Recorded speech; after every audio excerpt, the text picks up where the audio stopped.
কেনেকুৱা ধৰণৰ উপল বাহাত চবে ভোট মাৰিব এইবাৰ কচুগাঁৱত ৰাইজে সিদ্ধান্ত লৈছে পদুম ফুল অৰ্থাৎ উপল বাহা তাতে চবে ভোট মাৰিব লগতে ফানি বিভাৰ তাতে ভোট মাৰিব আৰু আমি বিপুল ভোটত এই সমষ্টিত জিকিম স্যাৰ আজি কোনে কোনে জয়েন কৰিলে আজিতো 10 জনে জয়েন কৰিলে যিসকল আগতে বিভিন্ন সংগঠনত আছিল ভাৰতীয় জনতা পাৰ্টিৰ নেতৃত্বাধীন চৰকাৰৰ শান্তি প্ৰয়াসত তেখেতসকলৰ লগত যেটো শান্তি চুক্তি হল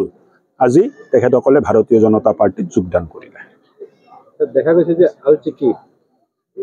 আদিবাসীক কিমান মানে গুৰুত্ব দিব পাৰিছে বা কিমান সহাৰি পাইছে আলচিকি সান্থালী মাতৃভাষা হয় লিপি হয় আৰু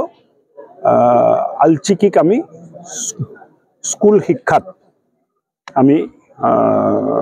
আৰম্ভ কৰাৰ কাৰণে আমি প্ৰস্তাৱ দিছো চৰকাৰে মান্যতা দিছে আৰু এই আলচিকি বিদ্যালয়বোৰ সান্থালী ভাষাত য'ত সান্থালী মানুহ আছে তাত আৰম্ভ স্যাৰ এই অঞ্চলত আদিবাসী মানুহকেইটাৰ মাটিৰ প্ৰব্লেম আছে স্যাৰ কেনেকুৱা মানে বিজেপি চৰকাৰ আহিলে মাটি সমস্যাটো সমাধান হ'ব দেখা গৈছে যে গোষ্ঠী সংঘৰ্ষৰ পিছত ইয়াতৰ এটা দীৰ্ঘদিনীয়া সমস্যা সমাধান হোৱা এটা সমাধান এইটো এটা কেবিনেট কমিটি বনাই দিছিলে মাননীয় মুখ্যমন্ত্ৰীয়ে কেবিনেট কমিটিয়ে নিজৰ প্ৰতিবেদন দিছে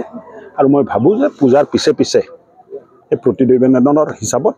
কাম যদি হয় তেখেতসকলে পূজাৰ পিছত ৰিলিফটো পাব স্যাৰ দেখা গৈছে আজি যোৱা নিশা বিভিন্ন সমষ্টিত প্ৰাক নিৰ্বাচন কিছুমান হিচাপ ঘোষণা হৈছে কি হিংসা হ'ব নালাগে যাৰ প্ৰতি ৰাইজৰ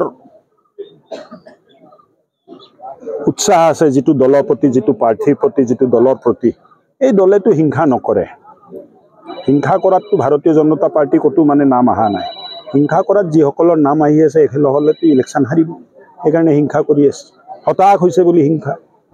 হতাশ মানুহে হিংসা কৰে হ'ব